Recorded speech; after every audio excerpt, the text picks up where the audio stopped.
مرنے کے بعد بھی اولاد سے رشتہ ٹوٹتا نہیں ماں باپ کا۔ جس طرح زندگی میں والدین کے حقوق ہیں اولاد کے ذمے، مرنے کے بعد بھی والدین کے حقوق اولاد کے ذمے واجب الادا ہوتے ہیں۔ مختلف احادیث میں ان کا ذکر موجود ہے۔ پہلا حق الصلاۃ علیہما، ان پر جنازہ پڑھنا ہے۔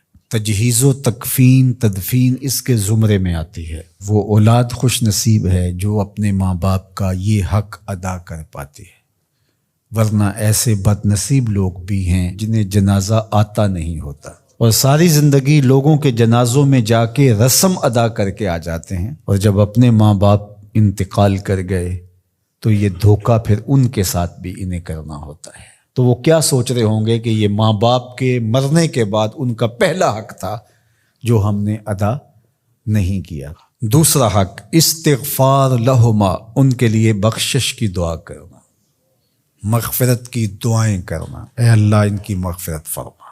تو یہ بات ذہن میں رکھیے، جس طرح باپ کی ماں کی دعائیں اولاد کے حق میں قبول ہوتی ہیں، اس طرح اولاد کی دعائیں والدین کے حق میں قبول ہوتی ہیں۔ تو ان کے لیے استغفار کیا جائے۔ ایک شخص فوت ہوا اور اپنی بدعمالیوں کی وجہ سے قبر میں جکڑا گیا، تو بعد میں اچانک اس سے عذاب اٹھا لیا گیا کچھ عرصے کے بعد۔ تو بارگاہ عزدی میں عرض گزار ہوا، مالک میرے اعمال تو ایسے نہیں تھے کہ مجھے ان مشکلوں سے نکال کے کھڑکی کھول دی گئی جنت کی، تو کہا کہ تیرے مرنے کے بعد تیری بیوی کے ہاں جو بیٹا پیدا ہوا، تیرا بچہ پیدا ہوا، پھر اس نے اس کو پروان چڑھایا، اب وہ بولنے لگا اور اس کو وہ درس گاہ میں چھوڑ آئی، تو استاد نے اس کو پڑھایا، بیٹا پڑھو بسم اللہ الرحمن الرحیم، تو اس نے یہ پڑھا۔ مجھے شرم آئی کہ اس کا بیٹا مجھے رحمان الرحیم کہہ رہا ہے اور میں اس کو عذاب دوں۔ اللہ اکبر۔ اولاد نیک ہو تو اس کا فائدہ ماں باپ کو پہنچتا ہے۔ ایک حق یہ بھی ہے کہ اولاد نیک ہو، چونکہ اچھے اور برے اعمال قبر میں ماں باپ کو پیش کیے جاتے ہیں۔ اچھے ہوں تو خوش ہوتے ہیں، برے ہوں تو انہیں تکلیف پہنچتی ہے۔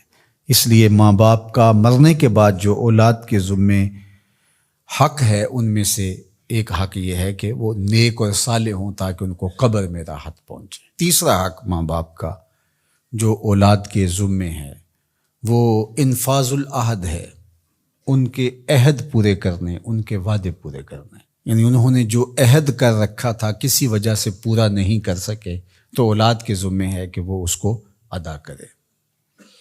وہ عہد اللہ سے بھی ہو سکتا ہے اور اللہ کی مخلوق سے بھی ہو سکتا ہے۔ اللہ سے کوئی منت مانی تھی، پوری نہیں کر سکے، اسی طرح مخلوق کے ساتھ کوئی وعدہ تھا، اس وعدے کی تکمیل نہیں ہو سکی تھی تو ان وعدوں کو پورا کرے۔ اس طرح قرض دینا تھا کسی کا اور انتقال کر گئے تو اولاد اس کو اپنی طرف سے ادا کرے۔ اس کا اگر مال ہے تو اس کے مال سے ادا کر کے اس کے بعد پھر جو ہے وہ اس کی وراثت تقسیم ہوگی، اور اگر مال نہیں بھی تھا تو پھر بھی اولاد کے ذمہ ہے کہ اپنے باپ کا قرض ادا کرے۔ اور یہ اگر جنازہ پڑھنے سے پہلے کر دیا جائے تو یہ سب سے اچھا اور سب سے بہتر ہے۔ ایک تو یہ ہے کہ انہوں نے جو وعدے کر رکھے تھے، ان کے جو عہد تھے وہ پورے کرے، لیکن اس کے زمرے کے اندر وہ واجب کی سطح تک تو نہیں ہے، لیکن ان کے حقوق میں سے ہے کہ ان کے معمولات خیر کو جاری رکھے۔ یعنی جو وہ اچھے کام کرتے تھے، غریبوں کی مدد کرتے تھے، لوگوں کو کھانا کھلاتے تھے، اپنے علاقے کی مساجد کی ذمہ داریاں لیے ہوئے تھے، مدارس کی ذمہ داریاں لیے ہوئے تھے، غرباء کے علاج معالجے کی ذمہ داریاں لیے ہوئے تھے، اس طرح اور رفاہی ذمہ داریاں اپنے ذمہ انہوں نے لے رکھی تھی، تو ان کے انتقال کے بعد اگر صلاحیت اور حالت مالی ایسی ہو تو اولاد کو اس تسلسل کو ٹوٹنے نہیں دینا چاہیے کہ یہ نہیں ہے کہ اب والد صاحب چلے گئے، ماں چلی گئی تو غریب رشتہ دار جو پردے سے ان کی مدد ہوتی تھی اور ان کے گھر کا چولہا جلتا تھا، تو ماں کے جانے کے بعد اب اولاد کہے کہ یہ آپ کا اور اس کا تعلق تھا، وہ چلی گئی تو کام ختم نہیں۔ اس معمول کو جاری رکھیں، قبر میں ماں کی روح خوش ہوگی، روح بھی خوش ہوگی، اور اس کا اجر آپ کو بھی ملے گا اور برابر اتنا ہی اجر آپ کے ماں باپ کو بھی قبر میں ملے گا، اس لیے کہ اس کار خیر کو شروع انہوں نے کر رکھا تھا۔ تو جو معمولات خیر ہیں ماں باپ کے، ان کو جاری رکھا جائے۔ چوتھا حق ماں باپ کا مرنے کے بعد جو اولاد کے ذمے عائد ہوتا ہے وہ ہے بر الاصدقاء، حسن سلوک کرنا باپ کے دوستوں کے ساتھ اور ماں کی سہیلیوں کے ساتھ۔